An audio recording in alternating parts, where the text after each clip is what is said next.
മഴ മാറി വീടുകളിലേക്ക് തിരിച്ചെത്തിയിട്ടും ദുരിതമൊഴിയാതെ വയനാട്ടിലെ ആദിവാസി കോളനികൾ. പുതുശ്ശേരിക്കടവ് തേർത്തുകുന്ന് ആദിവാസി കോളനിയിലെ പലർക്കും വിലപ്പെട്ടതെല്ലാം നഷ്ടപ്പെട്ടു. സന്നദ്ധ സംഘടനകൾ നൽകുന്ന ചെറിയ സഹായങ്ങൾ മാത്രമാണ് ഇവർക്കിപ്പോൾ ഏക ആശ്വാസം. മഴക്കാലത്ത് പണിയില്ലാതെ വറുതിയിലാവാറുണ്ടെങ്കിലും കുടിലുകളിൽ വെള്ളം കയറുന്ന ദുരവസ്ഥ ഇതുവരെ തേർത്തുകുന്ന് കോളനി നിവാസികൾക്കുണ്ടായിട്ടില്ല. എന്നാൽ ഇത്തവണ വെള്ളം ഇരച്ചു കയറി. വെള്ളമിറങ്ങിയതോടെ ഇവർ ദുരിതാശ്വാസ ക്യാമ്പുകളിൽ നിന്ന് വീടുകളിലേക്ക് തിരിച്ചെത്തിയെങ്കിലും ഇപ്പോൾ ജീവിതം കൂടുതൽ ദുരിതത്തിലായിരിക്കുകയാണ്. മഴയിൽ കുതിർന്ന് പല വീടുകളും ഇടിഞ്ഞു വീഴാറായ അവസ്ഥയിലാണ്.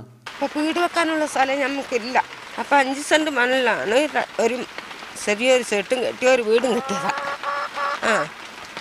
അങ്ങനെ ഞങ്ങൾ ജീവിക്കുന്നൂടാ. ചളി കെട്ടി നിൽക്കുന്നതിനാൽ പല വീടുകളും വാസയോഗ്യമല്ലാതായി. കൃഷി ആവശ്യത്തിന് കരുതി വെച്ചിരുന്ന വിത്തുകളും വീട്ടുപകരണങ്ങളും ഉൾപ്പെടെ എല്ലാം ഒലിച്ചുപോയി. ഇപ്പോൾ ഇങ്ങനെ ഭയങ്കര സങ്കടത്തിലല്ലേ. ഇതൊക്കെ വൃത്തിയാക്കണം. വീട് മൊത്തം വെള്ളത്തിലല്ലേ. ഇതിൻ്റെ ഈ മേൽക്കൂര മാത്രമേ കാണാനുണ്ടായിരുന്നുള്ളൂ. ആ പ്ലാവിൻ്റെ അവിടം വരെ വെള്ളത്തിയായിരുന്നു. മഴയിൽ പ്രദേശത്തെ കൃഷി പാടെ നശിച്ചതോടെ ഇപ്പോൾ ജോലിക്ക് പോകാൻ സാധിക്കാത്ത അവസ്ഥയും നിലനിൽക്കുന്നു. ക്യാമ്പിൽ കിറ്റ് കിട്ടുന്നതുകൊണ്ട് ഇങ്ങനെ കഴിഞ്ഞു പോകുന്നുണ്ട്. മൊത്തത്തിൽ ഇപ്പോൾ പണി കുറവാ. കൃഷിയെ മൊത്തം നശിച്ചുപോയി. മഴയിൽ കോളനിയിലേക്കുള്ള വഴി ഏതാണ്ട് പൂർണ്ണമായും തകർന്നു. ചളിയും മാലിന്യവും കെട്ടി നിൽക്കുന്നതിനാൽ പകർച്ചവ്യാധി ഭീഷണിയും നിലനിൽക്കുന്നു. പല സംഘടനകളും ജില്ലയിലെ ദുരിതബാധിതർക്ക് സഹായം എത്തിക്കുന്നുണ്ടെങ്കിലും ഇവർക്ക് കാര്യമായ സഹായങ്ങളൊന്നും ലഭിക്കാത്ത അവസ്ഥയും നിലനിൽക്കുന്നുണ്ട്. മീഡിയ 1 വയനാട്.